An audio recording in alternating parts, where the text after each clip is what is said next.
remember when Sean came and told me that he'd lost his job. I was at work and it was my lunch break, and he'd come and told me that he was fired. I believe I laughed. I thought he was joking. Got married, and then on July 4th, 2008, we had our son Hunter. Like maybe 9 months later, I was told that I lost my job, and it was like my whole world came to an end. When I would lose a job when I was single, it wasn't that big of a deal. I didn't have anybody else to take care of. And when I was told that, I was being let go and that the company was, going under, it just, I'm not the type of person to cry. I didn't even cry at my dad's funeral. But, I was bawling my head off left and right when I lost my job. I didn't even know how to come home and tell my wife. It was just so devastating. This whole time has just been so tough, and it's just been one thing after the other. Not just with not finding a job or me and my wife, my grandmother passing, my dad passing, my grandpa passing. It's just been, just keep getting hit nonstop, wave after wave of things on top of, being unemployed. And it just takes so much strain on you, and it's just, you just start giving up. I know at one point I thought it was, I know there's life insurance policy, so why don't I just knock myself off, and, and everybody else will be fine, they won't have to worry about money, and, those type of things, just, like I said, it just really screws with your head. I thought I would just take a couple months off and, sort of bond with my son. Batman and powers. I'm ready to run on the forest. I do ramble. I looked for work, a little bit, but I wasn't really that worried about it. I felt my skill sets were, good enough to, get a job just like that.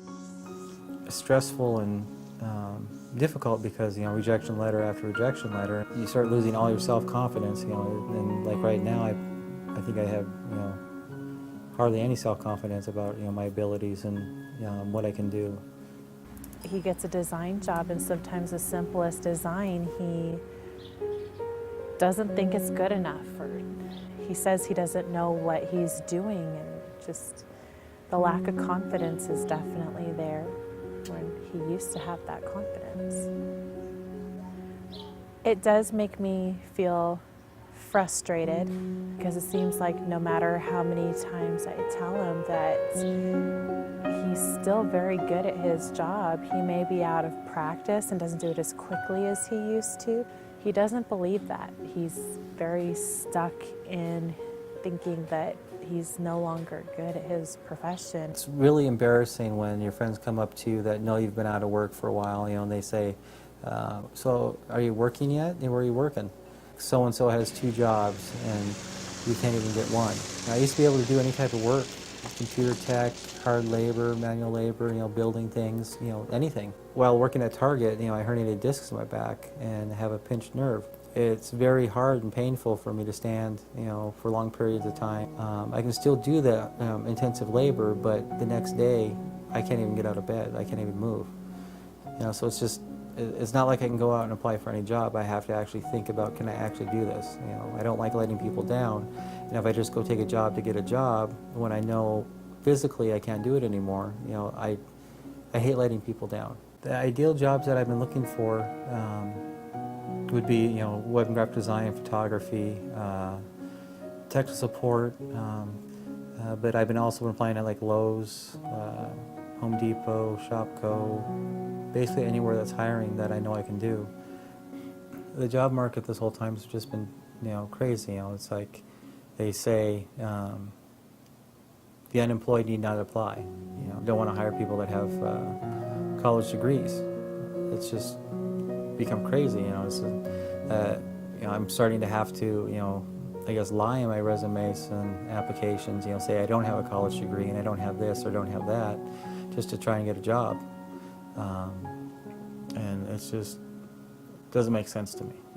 The most stressful thing about it is that, you know, I have the skills and can do all that type of stuff that they're asking for and more, but I never hear back. You know, it's so frustrating to walk into a restaurant or a store and see somebody who doesn't care about their job, you know, who does the minimum amount of work or not even the minimum amount.